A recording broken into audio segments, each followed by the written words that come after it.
I think there's something great about being able to do useless stuff. And I speak about that, for example. Or to be able to juggle, or to be able to um, play with a dojo. I think it's called dojo in English, where you throw the thing and it comes back. You need to balance it around and all of these kind of things. Just cool, you know. There's not really a reason behind, or not really a big benefit, but I guess it's just fun. And I thought when I looked at this thing again, I thought about the fact that it's pretty much it's pretty much or it's really comparable to sports, in my opinion. It's comparable to sports because I want to explain to you why, or what I mean with that. I guess we could also say burpees, but I want to keep it with calisthenics, body weight training in general. Because this thing here right now, it really works by principles. I mean, honestly, if you want, you can try to solve it just by twisting it around. And if you get really lucky, you will be able to finish one side, but it's almost impossible. You need to know what you are doing. If you just jump from one flip to the other flip, just try one move after the other, it will never work. I promise that to you 100%. So you need to be able to know what you're doing. And we could see all the sides. As different parts of the game, right?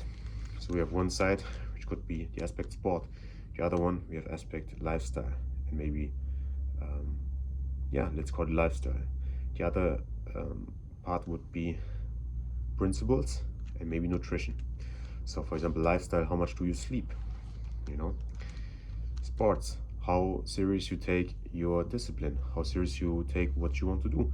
Your training, how often do you show up? Do you actually stay consistent with it? Do you do it on a regular basis? Is it important to you? Do you track your progress?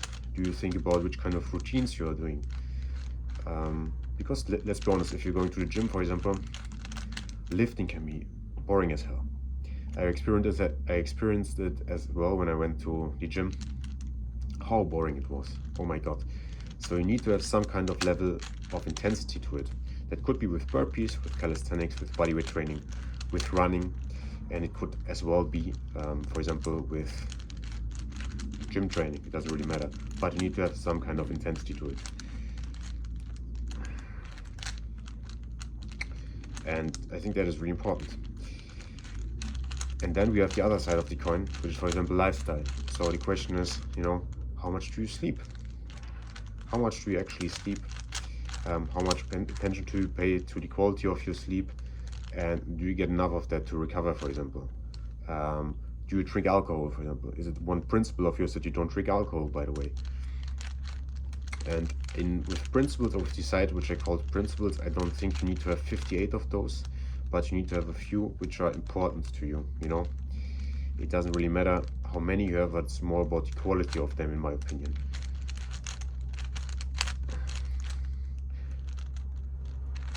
So with that being said, when you have one side, it's great, but if you have all sides, it's even better. Or if you have two already, it's better, because with two sides you can build up to getting three sides. And eventually, when you get better and you get better, when you pay more attention to details, when you get your routine dialed in and all of that, you succeed to have four sides. Or not four sides, but more sides than that, but all of them. And that is my point being, so when you pay attention to your nutrition, when you develop some kind of routine, when you know more or less what you're doing, you don't need to track your calories, you don't need to do everything perfect. But when you got all these sides together, okay, let's say blue, red, white, and green, you become the final version. You become Tipe Rastra. You become the Dutch Destroyer. No, but in all seriousness, it really helps to think about a few aspects in your life like that, and to try to max out on them, or to get better on them. And quality principles are better than a whole lot of principles which are just about the quantity, pretty much. And also it's important sometimes, I think, to relax, to be able to do stuff which is not really sports related, not not become too obsessed about things sometimes, and go about your practice, you know. And with practice, with everything you do, you get better. Look at Busy Dad Training. For me is a prime example of that. He has 80 minutes per week of practice, and how much better he got at what he's doing during the last years, it's an absolute thing of insanity in my opinion.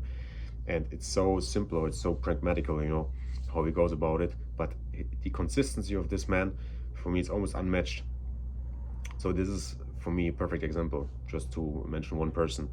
And because he stick to his program, he knew what he was doing, and he still does know it today, and he really enjoys it also apparently, and he has big benefits from it, and that's just awesome.